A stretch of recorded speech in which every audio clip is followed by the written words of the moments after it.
What is up, ladies and gentlemen? Welcome back to the Brandon Coin YouTube channel, and it is October 15th, 2021, and it's still a very, very hard time to find graphics cards. Obviously, if you're watching this video in the future, you're probably like, what in the world is he talking about? But anyway, right now, graphics cards have not been readily available. But I did find this one. It is a deal that is going to be expiring soon, so let's cut to the chase. Let me jump on over there. It is at Best Buy. I'll put the link down below in the description. I don't have an affiliate with them, so don't worry. I don't benefit from it. For the people that, for some reason, there's a group of people out there that they hate clicking on affiliate links. So it's not an affiliate link or anything like that. It doesn't cost you anything extra. You can go there yourself. But this is the PNY RTX 3060. It's $619. But you'll notice right here, you can click this box. Save $62 card member offer. So if you have a Best Buy card, which I know a lot of you guys out there do, you can have that. It expires on the 16th, so that's another 24 hours, and you can get you a $557 RTX 3060. It looks like under the terms and conditions that limits to one card per card holder. But yeah, I mean, ladies and gentlemen, there it is. This is probably one of the cheapest ones that I've seen just sitting in stock. It's not like you have to log in and wait in a line or try to grab it. These things have been here all day because, frankly, at $619, it's a little expensive. At $557, it's getting closer to that buyable range. But I mean, in the grand scheme of things, it's still expensive.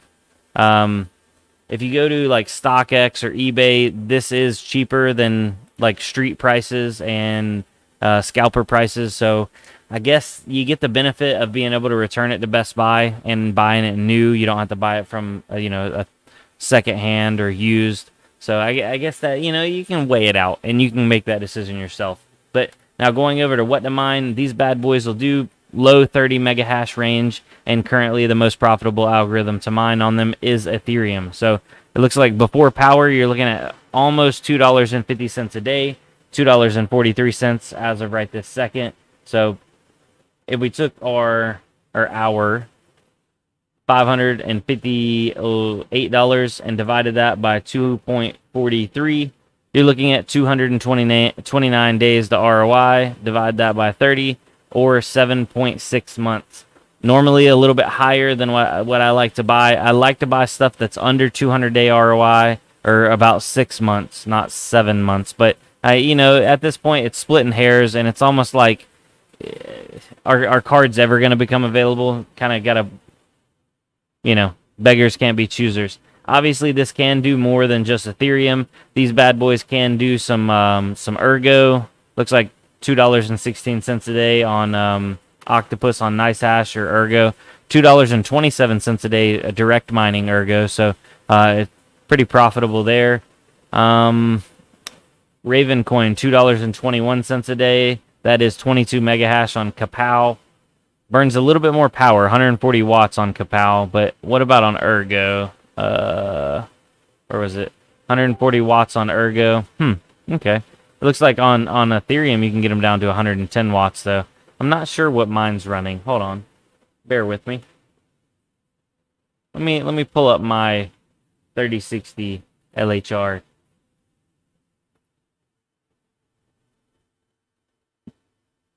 There we go. I'm logging into Hive real quick. And let me find it. It's in here somewhere. Thought I had one.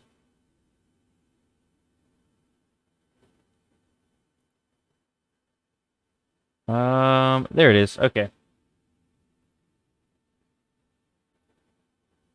So here is my RTX 3060 LHR gigabyte model, and it's doing 33 mega hash, and it's currently at 130 watts.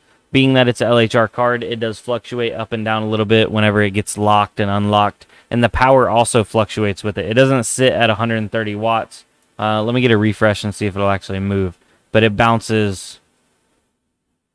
I think I might be able to actually lower that down. See, RTX 3060, it's at 102 watts right now. So I don't know exactly where the average is.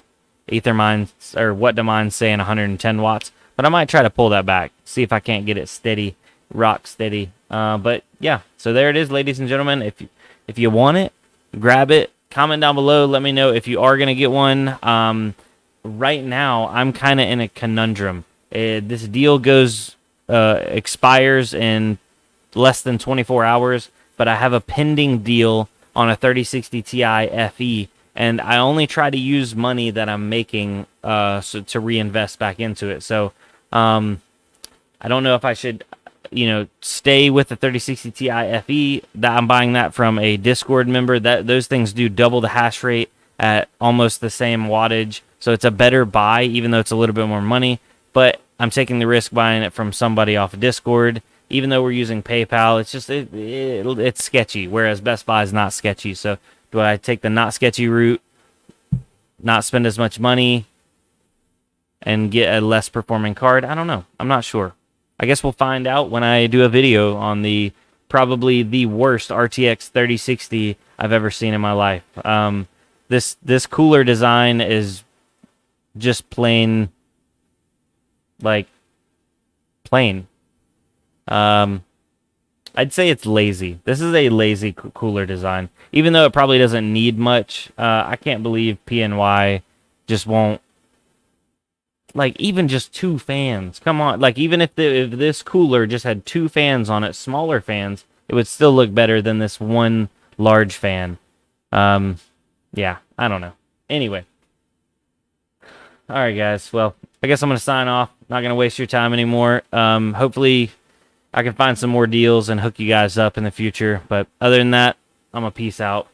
Later. We'll see you on the next one. I did just get in some stuff for the Honda Civic, so look out for it. We're going to be doing a Motor Nubs video coming up probably this weekend. I got jack stands. We're going to take wheels and tires off, get ready to pull the suspension, and get to work. So, yep, there she is. That's how the cookie crumbles. Ha-ha. Oh, and I totally forgot all about it. I have another system. It's one of the ones that I bought. It's a pre-built. By the way, the video's over. This is just me rambling. So if you're still here, I appreciate you. Oh, Jelly Squad, Jellyfishes, all you people out there, you know who you are, and you know what to do. But I have a 5700G, so a 5700G AMD Ryzen. That's a Ryzen 7, I believe. It's an 8-core, 16-thread. Pretty snappy chip. And I have it in one of those Asus pre-builts. I'm going to take the graphics card out and probably put some random graphics card in there. And I'm going to end up setting that computer up as like a gaming computer. Because I've noticed whenever I'm using my main computer for doing YouTube videos and processing and just doing stuff, I don't want to be gaming at the same time. I just end up running into issues. I've had hitching and all kinds of other stuff while I'm processing a video and trying to play a video game. It comes out wrong. So I think I'm gonna do a dual computer setup and maybe network them together and just pass files back and forth. I think that's the way to go. Now, should I use a KVM switch for my keyboard and mouse? Is that how people still do one keyboard, one mouse on multiple systems, or is there a newer way to go about it? I'm unsure. Or should I just have 2 keyboards and 2 mice? I have 3 monitors in front of me for reference, so I was going to leave my far right monitor on my YouTube machine, so to speak, and then my monitor in front of me and my left monitor be for gaming and general use, because that's my high refresh, and then that's just a 32-inch. So watching Netflix, playing video games, and then I have another computer over here on a 32-inch just doing YouTube stuff. So I don't know. Let me know what you guys think. Sorry, I didn't mean to ramble. I'm going to definitely end this before 10 minutes because some people think if I get past 10 minutes, it's better. There's no notable difference for me. So 9 minutes, 25 seconds. Peace.